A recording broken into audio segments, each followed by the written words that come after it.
வானை கட்டுவோம் நாமத்தினால் அங்கு மக்கள் சேர்ப்போம் இயேசுவின் ராஜ்யத்தில் வல்ல வானை கட்டுவோம் இயேசுவின் ராஜ்யத்தில் அங்கு மக்கள் சேர்ப்போம் இயேசுவின் ராஜ்யத்தில் வல்ல வானை கட்டுவோம் இயேசுவின் கட்டுங்க இயேசுவின் நாமத்தில் எங்களுடைய சினிமா ஆவிகளை கட்டப்பட்டு போகட்டும் ஐயா.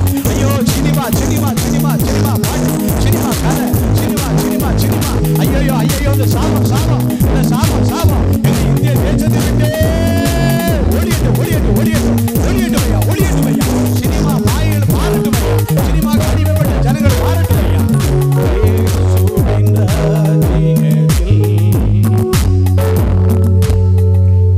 அன்பு நிறைந்த ஆண்டவரே, ஆசீர்வாதமான அந்த வேலைக்காக நன்றி செலுத்துகிறோம் அப்பா. எங்களுக்கு தந்த அபிஷேகத்திற்காக ஸ்தோத்திரம், எங்களுக்கு தந்த பாடல் வேலைக்காக ஸ்தோத்திரம், ஜெப வேலைக்காக ஸ்தோத்திரம். நீர் தந்த இந்த பரிசுத்தவான்களின் ஐக்கியத்திற்காக நன்றி செலுத்துகிறோம். எவ்வளவு பிரயாசப்பட்டு எவ்வளவு உபத்திரவத்தின் மத்தியிலும் எவ்வளவு பாடுகளின் மத்தியிலும் வாஞ்சியோடு வந்திருக்கிற பிள்ளைகளை கர்த்தாவே இந்த அபிஷேகத்தால் நிரப்புவீராக தகப்பனே, இந்த உன்னதத்தின் ஆவியினால் நிரப்புவீராக தகப்பனே. 120 பேர் நிறைந்த வீட்டிலே வந்து இறங்கின ஆவியானவர் இன்றைக்கு வந்திருக்கிற எங்கள் ஒவ்வொருவர் மேலும் ஆண்டவரே அபரிதமாய் அபரிதமாய் வந்து இறங்குவீராக தகப்பனே. எங்களை ஆசீர்வதியும் அப்பா.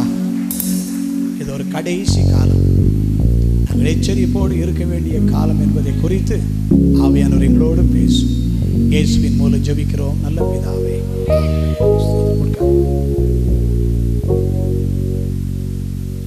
பிரியமானவர்களே, ஒவ்வொரு மாதமும் இது ஒரு கடைசி காலம் என்பதை குறித்து வேதத்திலிருந்து நாம் வார்த்தைகளை வாசித்து வருகிறோம். ஆகவே நாமும் இது ஒரு கடைசி காலமாக இருக்கிறபடியினால் அதுக்கு தகுந்தபடி நம்மை நாம இன்னும் ஆயத்தப்படுத்தி கொள்ளவும் தகுதிப்படுத்தி கொள்ளவும் ஆண்டவர் நமக்கு கிருபை செய்வாராக. அல்லேலூயா. இந்த நாளிலும் கூட அப்போஸ்தலனாகிய பவுல் கொரிந்து சபையாருக்கு எழுதின முதலாவது நிருபம் 1 கொரிந்தியர் 10வது அதிகாரம் 11வது வசனத்தை வாசிப்போம். இவைகள் எல்லாம் திருஷ்டாந்தங்களாக அவர்களுக்கு சம்பவித்தது, உலகத்தின் முடிவு காலத்தில் உள்ள நமக்கு எச்சரிப்பு உண்டாகும்படி எழுதப்பட்டும் இருக்கிறது. எல்லாரும் இன்னும் ஒரு முறை வாசிப்போம்.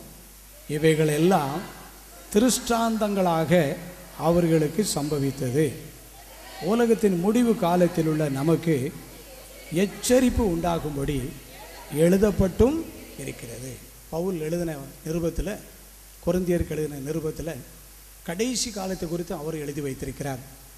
அந்த நிருபத்தில் என்ன எழுதுகிறார் சொன்னால், பழைய ஏற்பாட்டுடைய சம்பவத்தை புதிய ஏற்பாட்டில் எழுதி அந்த புதிய ஏற்பாட்டு சம்பவத்தை உலகத்துடைய கடைசி நாளோடு இணைச்சி சொல்கிறார். அல்லேலூயா. ஆகையினால இந்த கடைசி நாட்களில் வாழ்ந்து கொண்டிருக்கிற நாம ஆண்டவரை துதித்து ஆராதித்து அவரை மகிமைப்படுத்துகிற நாம எப்படி இருக்கணுமா? எச்சரிப்பு உள்ளவர்களாயும் இருக்கணும். உலகத்தின் முடிவு காலத்தில் உள்ள நமக்கு எச்சரிப்பு உண்டாக்கும்படி எழுதப்பட்டும் இருக்கிறது என்று சொல்லி எந்த சம்பவத்தை எழுதுகிறாரு அப்படின்னு சொன்னால், இஸ்ரவேல் ஜனங்கள் எகிப்திலிருந்து புறப்பட்டு வந்த அந்த சம்பவத்தை எழுதுகிறார். அந்த மக்களை குறித்து வேதத்தில் வாசிக்கும்போது அதே அதிகாரத்தில் 10வது அதிகாரத்தில் வாசிக்கிறோம் 5வது வசனம். அப்படி இருந்தும் அவர்களில் அதிகமான பேரிடத்தில் போதும், அதிகமான பேரிடத்தில் ஆண்டவர் எப்படி இல்லையா? பிரியமாக இல்லை. ஆனால் தோத்திரம் போட்டுக்கிட்டு தான் வராங்க. அல்லேலூயா. நன்றி சொல்லிட்டு தான் வராங்க. ஆனாலும் மனுஷன் முகத்தை பார்க்கிறான், ஆண்டவரோ இருதயத்தை பார்க்கிறார். இருதயத்தை பார்க்கிற ஆண்டவர் சொல்கிறாரு, தேவன் அவரிடத்தில் எப்படிப்பட்ட அவர்களில் அதிகமான பேரிடத்தில் எப்படி இல்லை? பிரியமாக இல்லை. ஆனாலும் அவங்களுக்கு ஆண்டவர் எந்த நன்மையும் குறைவு வைக்கலை. எப்படிப்பட்ட ஆசீர்வாதத்தை அவங்க பெற்றுக்கொண்டாங்கன்னு சொல்லி முந்தின வசனத்தில் படிக்கிறோம். எல்லாரும் ஒரே ஞான, முந்தின வசனம், எல்லாரும் ஒரே ஞான போஜனத்தை புசித்தார்கள். அடுத்த வசனம், எல்லாரும் ஒரே ஞான பானத்தை குடித்தார்கள். எப்படி எனில் அவர்களோடு கூட கன்மலையின் தண்ணீரை குடித்தார்கள். அந்த கன்மலை கிறிஸ்துவே. அவங்களுக்கு ஒரு குறையும் இல்லை. வேதத்தில் அவங்கள பற்றி நல்லா படிக்கிறோம். 40 ஆண்டு காலம் வழி நடத்தப்பட்டு வந்திருக்கிறாங்க. பகலில் வெயிலே கிடையாது. பகலில் என்ன கிடையாது? வெயிலே கிடையாது. இரவில் இருட்டே கிடையாது. இரவு முழுதும் வெளிச்சம், பகல் முழுதும் குளிர்ச்சி. இவ்வளவு அருமையாக ஆண்டவர் நடத்தியிருக்கிறார். அவர் 40 ஆண்டு காலம் வழி நடத்தப்பட்டு வந்திருக்கிறாங்க. அவங்களுடைய காலு வீங்கலை. அங்கே போட்டிருக்கிற வஸ்திரம் பழசாகலை. அப்பப்போ நேரத்துக்கு நேரம் என்ன சாப்பாடு? தூதர்கள் சாப்பிடக்கூடிய மண்ண ஆகாரத்தை ஆண்டவர் கொடுத்து ஒரு குறையில்லாமல் நடத்திக்கிட்டு இருக்கிறாரு. அப்படி இருந்தும் அவர்களில் அநேக இடத்துல ஆண்டவர் எப்படி இல்லை? பிரியமாக இல்லை. கடைசி காலத்தில் ஆண்டவர் நம்ம எல்லாரையும் பார்க்கிறார். நம்முடைய வாழ்க்கையெல்லாம் அவருக்கு பிரியமான ஒரு வாழ்க்கையாக இருக்கணும் அப்படிங்கிறதுக்காக இந்த வசனங்களை எழுதி வச்சிருக்கிறாரு. ஏன் இவங்க மேலே ஆண்டவருடைய பிரியம் இல்லாமல் போயிட்டாரு அப்படின்னு சொல்லி படித்தா ஒரு 5 விதமான குறைபாடுகள் அங்கே இருப்பதை நம்ம பார்க்க முடிகிறது. முதலாவது வாசிக்கிறோம், 6வது வசனம்.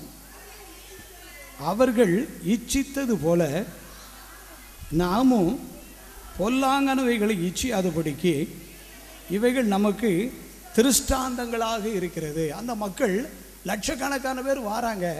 ஆனாலும் அவங்களுக்குள்ள என்ன இருக்குன்னு கேட்டால், அவங்கள பழைய வாழ்க்கையை தான் நினச்சி பார்த்தாங்களே ஒழிய முன்னால் இருக்கக்கூடிய அந்த பாலும் தேனும் ஓடுகிற அந்த பெரிய ஆசீர்வாதத்தை அவங்களால என்ன செய்ய முடியல? பெற்றுக்கொள்ள முடியல. அந்த பெரிய ஆசீர்வாதத்தை பெற்றுக்கொள்ள அவங்களால முடியல. கர்த்தர் நல்லவர். அல்லேலூயா. பிரியமானவர்களே, அவங்களை குறித்த வேதத்தில் வாசிக்கிறோம், அவங்க இச்சை உள்ளவர்களாக இருந்தார்கள் என்று சொல்லப்பட்டிருக்கு. என்ன விதமான இச்சைன்னு சொல்லி படிக்கும்போது, நாங்கள் எவ்வளோ நல்லா சாப்பிட்டோம், நாங்கள் எவ்வளோ தூரம் சௌக்கியமாக இருந்தோம், எவ்வளோ ஆரோக்கியமாக இருந்தோம், இப்படி எங்களை கொண்டு வந்துட்டீரேன்னு சொல்லி அவங்க பழைய காலத்து வாழ்க்கையில் உள்ள போஜனத்தை பற்றி இச்சை உள்ளவர்களாக இருந்தார்கள் என்று சொல்லி வேதத்தில் வாசிக்கிறோம். அடுத்த வசனத்தை படிக்கும்போது, ஜனங்கள் புசிக்கவும் குடிக்கவும் உட்கார்ந்து விளையாட எழுந்திருந்தார்கள் என்று எழுதியிருக்கிறபடி அவர்களில் சிலர் விக்கிரக ஆராதனைக்காரர் ஆனது போல நீங்களும். இதெல்லாம் கடைசி காலத்தில் எழுப்புதல் ஜெபத்திற்கு வந்திருக்கிற எனக்கும் உங்களுக்கும் ஆண்டவர் எச்சரிப்பு ஊட்டும்படியாக அந்த வார்த்தையெல்லாம் சொல்கிறார். அவங்க இச்சை உள்ளவர்களாக இருந்தது போல் நீங்கள் என்ன செஞ்சிடாதீங்க, அப்படி வாழ்ந்துடாதீங்க. அது மட்டும் இல்லை, அவங்க விக்கிரக ஆராதனைக்காரர்களாக என்ன செஞ்சிட்டாங்க? மாறிட்டாங்க. தெய்வத்தையே மறந்து வேறொரு விதமாக போய் விக்கிரகங்களை ஆராதிக்க ஆரம்பித்தாங்க. ஆகினால நீங்களும் எப்படி மாறிடக்கூடாது? விக்கிரக ஆராதனைக்காரர்களாக மாறிடக்கூடாது. 3வது சொல்லப்பட்டிருக்கு, அவர்களில் சிலர் வேசித்தனம் பண்ணி ஒரே நாளில் 23,000 பேர் விழுந்து போனார்கள். அதுபோல நாமும் பரிசுத்தமான வாழ்க்கையை பற்றி அதில் சொல்லியிருக்கு. நீங்களும் பரிசுத்தமுள்ள ஒரு வாழ்க்கை என்ன செய்யணும்? வாழணும். அவங்களுடைய வாழ்க்கையில் என்னது இல்லை? பரிசுத்தமான வாழ்க்கை இல்லை. ஆகையினால உங்கள் வாழ்க்கையை பரிசுத்தப்படுத்துங்க, உங்களுடைய ஜீவியத்தை சுத்தப்படுத்துங்க, உங்களுடைய வாழ்க்கையில் எல்லா காரியமும் பரிசுத்தமாக இருக்கட்டும் என்று சொல்லி ஆண்டவர் பரிசுத்தத்துக்கு நமக்கு எதிர்பார்த்து சொல்கிறாரு. அடுத்த வசனத்தில் வாசிக்கிறோம், 9வது வசனம். அவர்களில் சிலர் கிறிஸ்துவை பரீட்சை பார்த்து பாம்புகளால் அழிக்கப்பட்டார்கள். அதுபோல நாமும் கிறிஸ்துவை பரீட்சை பாராதிருப்போமாக. பரீட்சை பாரா, இன்னும் ஆண்டவரை நடத்துவாரா நடத்த மாட்டாரா, என்னை எப்படி நடத்துவார், என்னை விட்டுட்டாருன்னா என்ன செய்யன்னு சொல்லி இந்த ஆண்டவரை டெஸ்ட் பண்ண வேண்டிய அவசியமே இல்லை. அவர் நமக்கு முண்டு பண்ணி வைத்திருக்கிற நன்மை எவ்வளவு பெரியதாக இருக்குது. இதைத்தான் நினைக்கணுமே ஒழிய என்னை ஆண்டவர் நடத்துவாரா நடத்த மாட்டாரா, இன்னைக்கு என்னை நடத்துவாரா நாளைக்கு நடத்துவாராங்கிற பரீட்சைகள் நமக்கு தேவையே கிடையாது. அடுத்த வசனத்தில் படிக்கிறோம், அவர்களில் சிலர் முறுமுறுத்து சங்காரக்காரனால் அழிக்கப்பட்டார்கள். அதுபோல நீங்களும் என்ன செய்யக்கூடாது?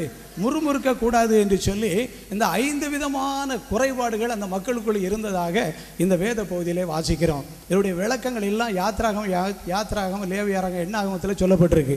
பிரியமானவர்களே, இந்த விதமான குறைபாடுகள் இந்த மக்களுக்குள்ளாக இருந்தபடியினால இதை திருத்துவதற்கு எத்தனையோ வாய்ப்புகள் ஆண்டவர் கொடுத்து பார்த்தாரு. ஆனாலும் அவங்க என்ன செய்யலை? திருந்தலை. அவங்கள குறித்து வேதத்தில் வாசிக்கிறோம். எபிரேயர்களின் நிருபத்தில், தன்னுடைய நிருபத்தில் எபிரேயர்களின் ஐக்கியம் இவ்விதமாக எழுதி வைத்திருக்கிறார். எபிரேயர்களின் நிருபம் 2வது அதிகாரம், எபிரேயர் 3வது அதிகாரம் 11வது வசனத்தை வாசிப்போம். 10, 11 ஆதலால் நான் அந்த சந்ததியை அரோசித்து அவர்கள் எப்பொழுதும் வழுகி போகிற இருதயம் உள்ள ஜனம் என்றும் என்னுடைய வழிகளை அறியாதவர்கள் என்றும் சொல்லி என்னுடைய இளைப்பாதலில் அவர்கள் பிரவேசிப்பது இல்லை என்று என்னுடைய கோபத்திலே ஆணையிட்டேன். கடைசியாக ஆண்டவர் சொல்லிட்டேன், நீ வர முடியாதப்பான்னு சொல்லிட்டாரு. அதே போல் எல்லாரும் நின்று போயிட்டாங்க, அழிஞ்சு போயிட்டாங்க. இதெல்லாம் பழைய ஏற்பாட்டு காலத்தில் நடந்துச்சு. இவங்கெல்லாம் எவ்வளோ பெரிய அற்புதத்தை பெற்றவங்க, எவ்வளோ பெரிய அதிசயத்தை கண்டவங்க, எவ்வளோ பெரிய அதிசயமாக வழி நடத்தப்பட்டிருந்தாலும் கூட இவங்க போய் சேர வேண்டிய கானான் தேசம் போய் என்ன செய்ய முடியல, சேர முடியல. இவங்க எல்லாம் விக்கிரக ஆராதனைக்காரர்களாயும் முறுமுறுக்குகளாயும் இச்சை உள்ளவர்களாயும் இன்னும் பரீட்சை பார்க்கிறவர்களாகவும் வாழ்க்கையில் சுத்தமில்லாதவர்களாக இருந்தபடியினால இவங்க எல்லாரும் இடையிடையே அழிக்கப்பட்டார்கள் என்று சொல்லி வேதத்தில் வாசிக்கிறோம். இதை எழுதிட்டு தான் அந்த பவுல் எழுதுகிறாரு, இப்படி எல்லாம் திருஷ்டாந்தங்களாக அவர்களுக்கு சம்பவித்தது உலகத்தின் முடிவு காலத்தில் உள்ள நமக்கு எச்சரிப்பு உண்டாகும்படியாக. அப்போ நம்ம வாழ்க்கையிலையும் இந்த குறைபாடுகள் இருக்கான்னு யோசிச்சு பார்க்கணும். இன்னும் நம்ம முறுமுறுக்கிறோமா, இன்னும் பரீட்சை பார்க்கிறோமா, இன்னும் இச்சை உள்ளவர்களாக இருக்கிறோமா, வாழ்க்கையில் இன்னும் பரிசுத்தம் இல்லாமல் இருக்கிறோமா, இன்னும் விக்கிரக ஆராதனைக்காரர்களாக இருக்கிறோமா, இன்னும் நம்ம இந்த இடத்த விட்டு வெளியே போன பிறகு நம்ம எப்படி இருக்கிறோம், நம்ம 4 பேரோடு சேர்ந்து பழகும்போது நம்ம விசுவாசத்தை சொல்கிறோமா, அவிசுவாசத்தை சொல்லிகிட்டு இருக்கிறோமா, நம்ம எந்த அளவுக்கு கிறிஸ்துவை நம்ம வெளிப்படுத்துகிறோங்கிறத ஆண்டவர் நம்மகிட்ட ரொம்ப எதிர்பார்க்கிறார். அவர்கள் 40 ஆண்டு காலம் கர்த்தரால் வழி நடத்தப்பட்டாலும் அவர்கள் வழுகி போகிற இருதயம் என்று சொல்லப்பட்டிருக்கு. இஸ்ரவேல் ஜனங்களுக்கு என்ன சொல்லப்பட்டிருக்கு? வழுகி போகிற இருதயம். வழுக்கல் இருக்கிற இடத்துல என்ன செய்வாங்க, எல்லாம் சறுக்கிக்களை விழுந்துருவாங்க. அவனுடைய இருதயம் வழுகிடுச்சு, இருதயம் சறுக்கிடுச்சு. இன்னைக்கு உங்கள் இருதயம் எப்படி இருக்குது பாருங்கள். நம்ம நிறைய காரியத்துக்காக ஜெபம் பண்ணியிருக்கிற ஆண்டவர் தரப்புறாரு. வாழ்க்கையை செக் பண்ணணும், வாழ்க்கையை சரிப்படுத்தணும். ஆண்டவர் எத்தனையோ வருஷம் கொடுத்து பார்த்தோம், அவங்க வாழ்க்கை சரியில்லாமல் போனதுனால கடைசியில் சொல்கிறாரு, இவங்க நான் போய் சேர வேண்டிய தேசத்தில் இவங்களை கொண்டு என்ன செய்ய மாட்டேன், சேர்க்க மாட்டேன்னு சொல்லி ஆணையிட்டேன் என்று சொல்லி கர்த்தருடைய வார்த்தை சொல்லுது. கடைசியில் அந்த நல்ல தேசத்துக்குள்ளே அத்தனை பேரும் போய் என்ன செய்ய முடியல, சேர முடியாமல் போச்சு. இன்றைக்கும் கூட இந்த கடைசி கால அபிஷேக ஜெபத்துக்கு வந்திருக்கிற நாம் இது ஒரு கடைசி காலம் என்பதை அறிந்து கொள்ளணும். எப்படின்னு சொன்னால், அந்த நாட்களில் அடிமைத்தனத்துக்குள் இருந்தாங்க, விடுவிக்கப்பட்டாங்க. இன்றைக்கு அடிமைத்தன வாழ்வு அது எகிப்திய வாழ்வு, இன்றைக்கி நமக்கு பாவ ஜீவியம். அன்றைக்கு மக்களை அடிமைத்தனப்படுத்தினது பார்வோன், இன்றைக்கு அடிமைத்தனப்படுத்தினது சாத்தான். அன்றைக்கு விடுவிக்கப்பட்டது இயேசு கிறிஸ்துடைய வல்லமை, இன்றைக்கு இயேசு கிறிஸ்து ரத்தத்தினால் நம்ம மீட்கப்பட்டிருக்கிறோம். அன்றைக்கு மோசே ஆரோன் மூலமாக வழி நடத்தப்பட்டாங்க, இன்றைக்கு பரிசுத்த ஆவியானவரால் நம்ம என்ன செய்கிறோம், வழி நடத்தப்படுகிறோம். அன்றைக்கு பாலும் தேனும் ஓடுகிற தேசத்தை ஆண்டவர் காண்பித்தார், இன்றைக்கு பரம காணான கர்த்தர் நமக்கு காண்பிக்கிறார். இந்த தேசம் வரைக்கும் நம்ம போய் சேரணும் அப்படின்னு சொன்னால் இந்த மக்களுக்குள் இருந்த பாவ காரியங்கள் நமக்கு திருஷ்டாந்தமாக சொல்லப்பட்டிருக்கு. வாழ்க்கையில் யாரும் என்ன செய்யக்கூடாது, முறுமுறுக்கவே கூடாது, முறுமுறுக்கக்கூடாது. தேவனை என்ன செய்ய வேண்டாம், பரீட்சை செய்ய வேண்டாம். விக்கிரக ஆராதனைக்காரர்களாக என்ன செய்ய வேண்டாம், மாற வேண்டாம். வாழ்க்கையில் பரிசுத்தத்தை இழந்து போக வேண்டாம். இன்னும் கேட்டதெல்லாம் நினைச்சதெல்லாம் நடக்கும்னு சொல்லி நினைக்க வேண்டாம். தேவ சித்தத்துக்கு ஒப்பு கொடுத்து கர்த்தருடைய பலத்த கரத்துக்குள் அடங்கி இருப்போமானால் ஏற்ற காலத்தில் கர்த்தர் நம்மை உயர்த்துவார். அல்லேலூயா. இந்த கடைசி காலத்தில் நம்முடைய வாழ்க்கையை சரிப்படுத்தி கர்த்தருடைய பலத்த கரத்தில் அடங்கி இருப்போமானால் ஏற்ற காலத்தில் நமக்கு ப்ரொமோஷன் ப்ரொமோஷன் ப்ரொமோஷன். எல்லோரும் எழும்பி நம்ம ஜெபம் பண்ணி நம்ம ஜெப முகாமை முடிக்க இருக்கிறோம். எல்லோரும் எழும்பிக்காங்க, கர்த்தர் நம்மை ஆசீர்வதிப்பார். ஆண்டவரே, முடிவு காலமாக முடிவில்லாத காலமாக உலகத்தின் முடிவு காலத்தில் வந்திருக்கிற நமக்கு இது ஒரு எச்சரிப்பாக எல்லோரும் எடுத்துக்காங்க, இது ஒரு எச்சரிப்பாக எல்லோரும் எடுத்துக்காங்க. ஆண்டவரே, வேறு ஒன்றும் வேண்டாம், நான் உண்மையே நம்பி வாழ்வேன் ஆண்டவரே, உண்மையே சார்ந்து ஜீவிப்பேன், எனக்கு பலன் தாரும் ஆண்டவரே, நான் உடைய பலத்த கரத்துக்குள் அடங்கி இருந்து உம்மை சேவிப்பேன் ஆண்டவரே, நீர் என்னை ஏற்ற காலத்தில் என்னை உயர்த்துவீர் தகப்பனே. இது ஒரு கடைசி காலம், இது ஒரு கடைசி காலம். தயவுசெய்து யாரும் முறுமுறுக்க வேண்டாம், தயவுசெய்து யாரும் ஆண்டவரை பரிசோதனை செய்து பார்க்க வேண்டாம். ஆண்டவரை இன்னும் நம்புவோமா விட்டுருவோமா என்று சொல்லி நீங்கள் சோர்ந்து போக வேண்டாம், நீங்கள் இச்சை உள்ளவர்களாக இருக்க வேண்டாம், வாழ்க்கையில் பரிசுத்தத்தை இழந்து போக வேண்டாம். கர்த்தருக்காக வைராக்கியமாக வாழுவோம்.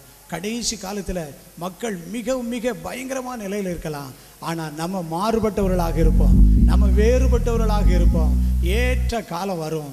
தேவன் சொல்லுகிறது, ஏற்ற காலத்தில் தேவன் உங்களை உயர்த்தும்படிக்கு அவருடைய பலத்த கரத்தில் அடங்கிருங்கள் என்று சொல்லப்பட்டிருக்கு.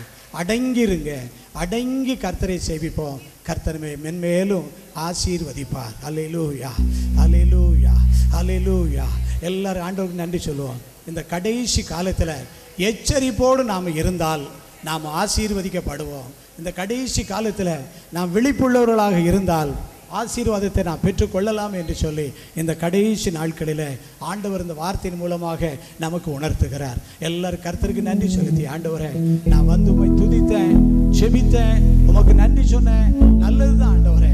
அதே நேரத்தில் ஆண்டவரே இஸ்ரவேல் ஜனங்களை போல நான் இருந்து விடாதபடிக்கு, இஸ்ரவேல் ஜனங்களை போல நான் வாழ்ந்து விடாதபடிக்கு, நான் வாழ வேண்டிய உன்னதமான வாழ்க்கை எனக்கு காட்டும் ஐயா. நான் போக வேண்டிய உன்னதமான பாதை எனக்கு காட்டும் ஆண்டவரே. என்னை நடத்தும் ஆண்டவரே, என்னை நடத்தும் ஆண்டவரே, என்னை நடத்தும் ஆண்டவரே, எங்களை நடத்தும் ஆண்டவரே, எங்களை நடத்தும் ஆண்டவரே. ஏற்ற காலத்தில், ஏற்ற காலத்தில் தேவன் உங்களை உயர்த்தும்படிக்கு, ஏற்ற காலத்தில் உங்களை தேவன் உயர்த்துவதற்கு ஒரு குறித்த காலத்தை ஆண்டவர் குறித்து வைத்திருக்கிறார். இந்த கடைசி காலத்தில் உங்களை ஆண்டவர் உயர்த்தும்படியான ஒரு காலத்தை ஆண்டவர் குறித்து வைத்திருக்கிறார். அந்த ஏற்ற காலத்தில் தேவன் உங்களை உயர்த்தும்படிக்கு அவருடைய பலத்த கரத்தில் அடங்கிருங்க. கர்த்தரை உங்களை உயர்த்துவார். அல்லேலூயா. கர்த்தர் உன்னை உயர்த்துவார், கர்த்தாய் உன்னை நடத்துவார்.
கடைசி காலம். ஜனங்கள் முறுமுறுப்பாங்க, ஜனங்கள் இச்சை உள்ளவர்களாக இருப்பாங்க, ஜனங்கள் பரிசுத்தம் இல்லாமல் இருப்பாங்க, ஜனங்கள் விக்கிரக ஆராதனைக்காரர்களாக இருப்பாங்க, ஜனங்கள் முறுமுறுக்கிறவர்களாக இருப்பாங்க. நான் அப்படி இருக்கக்கூடாது, நாங்கள் அப்படி இருக்கக்கூடாது. சொல்லிட்டீங்களா? எல்லாரும் சொல்லிட்டீங்களா? நான் அப்படி இருக்கக்கூடாது, என் மனைவி அப்படி இருக்கக்கூடாது, என் கணவர் அப்படி இருக்கக்கூடாது, என் பிள்ளைகள் அப்படி இருக்கக்கூடாது. நாங்கள் ஒருத்தரும் அப்படி இருக்கக்கூடாது, முறுமுறுக்கக்கூடாது, விக்கிரக ஆராதனைக்காரர்களாய் மாறக்கூடாது, இச்சை உள்ளவர்களாய் இருக்கக்கூடாது, பரீட்சை பார்க்கக்கூடாது, பரிசுத்தத்தை இழந்து போகக்கூடாது. கடைசி காலத்தில் இது எனக்கு திருஷ்டாந்தமாக சொல்லப்பட்டிருக்கு. இப்படி இல்லாதபடிக்கு வேறுபட்ட ஒரு வாழ்க்கை வாழுவேன். இந்த கடைசி காலத்தில் கர்த்தர் என்னை உயர்த்துவார். இந்த கடைசி காலத்தில் கர்த்தர் என்னை உயர்த்துவார், கர்த்தர் என்னை உயர்த்துவார், கர்த்தர் என்னை உயர்த்துவார், கர்த்தர் என்னை உயர்த்துவார். அவர் உங்களுக்கு உண்டு பண்ணி வைத்திருக்கிற நன்மை எவ்வளவு பெரியதாக இருக்கிறது. அவர் உங்களுக்கு உண்டு பண்ணி வைத்திருக்கிற நன்மை எவ்வளவு பெரியதாக இருக்கிறது. அது உங்களை உயர்த்துவதற்காகத்தான் தேவன் இதெல்லாம் செய்திருக்கிறார்.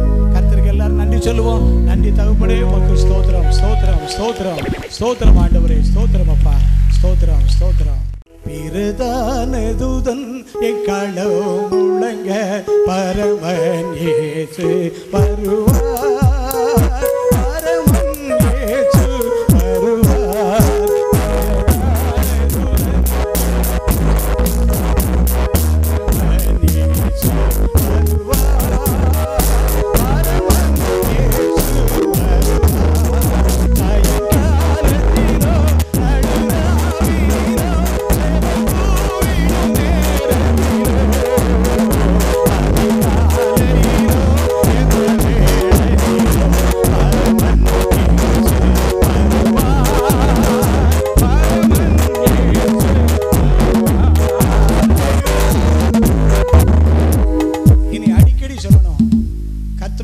தாமதமானால் நாங்கள் உயிரோடு இருந்தால் இந்த காரியத்தை என்ன செய்வோம்?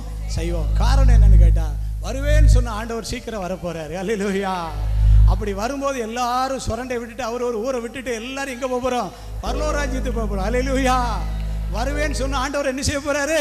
வரப்போகிறார். அல்லேலூயா. மாரநாதா, இயேசுவே வாரும் என்று சொல்லுவோம். அல்லேலூயா.